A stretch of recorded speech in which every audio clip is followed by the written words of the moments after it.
یا الہی رحم فرما مصطفیٰ کے واسطے، یا رسول اللہ کرم کیجئے خدا کے واسطے، مشکلیں حل کر شہ مشکل۔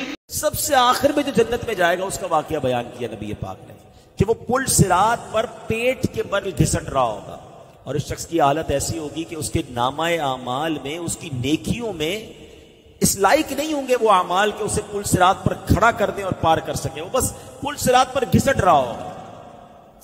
اور یہ پل صراط کیسا ہوگا؟ جہنم کی پشت پر بنا ہوا پل، تلوار سے زیادہ تیز، بال سے زیادہ باریک، اندھیرے میں ڈوبا ہوا۔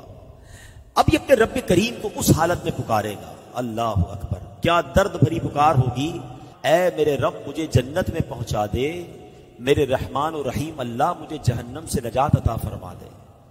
اللہ تعالیٰ فرمائے گا اگر میں تجھے جہنم سے نجات بخشوں اور جنت عطا کر دوں تو تو اپنے گناہوں کا اقرار کر لے گا، پھر اپنے جرم مان لے گا۔ میں حدیث کا خلاصہ پیش کر رہا ہوں۔ تو وہ کہے گا کہ ہاں یا اللہ بس تو مجھے اس مشکل سے نکال دے، جنت میں داخل کر دے، جہنم سے بچا لے، میں اپنے گناہ مان لوں گا۔ اب پل صراط سے اسے بآسانی پار کرا دیا جائے گا۔ اب بندہ سوچے گا اگر میں نے اپنے گناہوں کا اقرار کر لیا تو مجھے تو پھر جہنم میں ڈال دیا جائے گا۔ یہ انہی سوچوں میں غرق ہوگا کہ اللہ پاک فرمائے گا اے بندے اپنے گناہوں کا اقرار کر، میں تجھے بخش دوں گا اور تجھے جنت میں داخل کر دوں گا۔ مگر وہ کیسا بندہ ہوگا، وعدہ کرنے کے باوجود کہے گا مولا تیری قسم میں نے تو کوئی گناہ کیا ہی نہیں ہے، میں نے تو کوئی گناہ نہیں کیا، نہ مجھ سے کوئی خطا ہوئی ہے۔ اللہ پاک فرمائے گا اے بندے میرے پاس تیرے خلاف گواہ ہے۔ وہ ادھر دیکھے گا ادھر دیکھے گا، عرض کرے گا یا اللہ گواہ کدھر ہے؟ گواہ تو کوئی بھی نہیں، میں اکیلا ہوں۔ اللہ پاک اب اس کی جلد کو، اسکن، جلد کو حکم دے گا، اور وہ اسکن جو ہے، وہ جو جلد ہے، وہ اس کے صغیرہ گناہ بیان کرنا شروع کر دے گی۔ اب اسے معلوم ہو جائے گا کہ اب تو چھٹکارے کی کوئی صورت نہیں ہے، فوراً گناہوں کا اقرار کرے گا، عرض کرے گا اے میرے مولا تیری عزت کی قسم میں نے تو بڑے بڑے گناہ بھی کیے ہیں، میں نے کبیرہ گناہ بھی کیے ہیں۔ اللہ پاک فرمائے گا میں جانتا ہوں تم سب گناہوں کا اقرار کرو، میں تجھے بخش دوں گا، تجھے جنت بھی عطا فرماؤں گا۔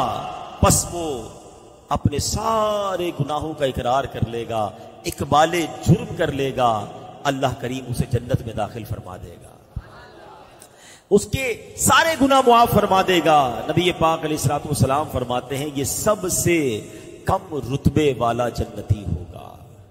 اے میرے پیارے اسلامی بھائیوں ذرا سوچئے، پل صراط سے گزرنا، محشر کا دن، اس کی وحشت، اور بندہ گناہگار، کس قدر دہشت کا دن ہوگا۔ اچھا دنیا کی عدالت کا کیا دستور ہے کہ اگر آپ اقرار کر لیں، جس کو کہتے ہیں نا اقبال جرم کر لے، تو دنیا میں جو ایکسپٹ کرتا ہے اس کو سزا سنا دی جاتی ہے، مگر رب عز و جل کی کہتے ہیں نا رحمت کے اصول نرالے ہیں، جو اس کے دربار میں گناہوں کا اقرار کر لے، شرمندہ ہو جائے، میرے مولا کی رحمت اسے معاف فرما دیا کرتی ہے۔ تو کہتے ہیں نا شرمندہ رہنا چاہیے، نادم رہنا چاہیے، معافی مانگتے رہنا چاہیے۔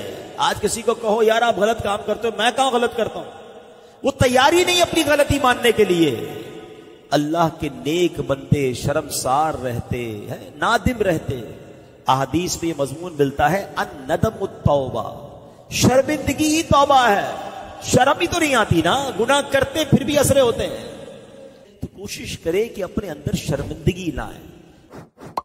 کاش محشر میں جب ان کی آمد ہو اور بھیجے سب ان کی شوکت پہ لاکھوں سلام، تو مجھ سے خدمت کے قدسی کہے ہر رضا، مجھ سے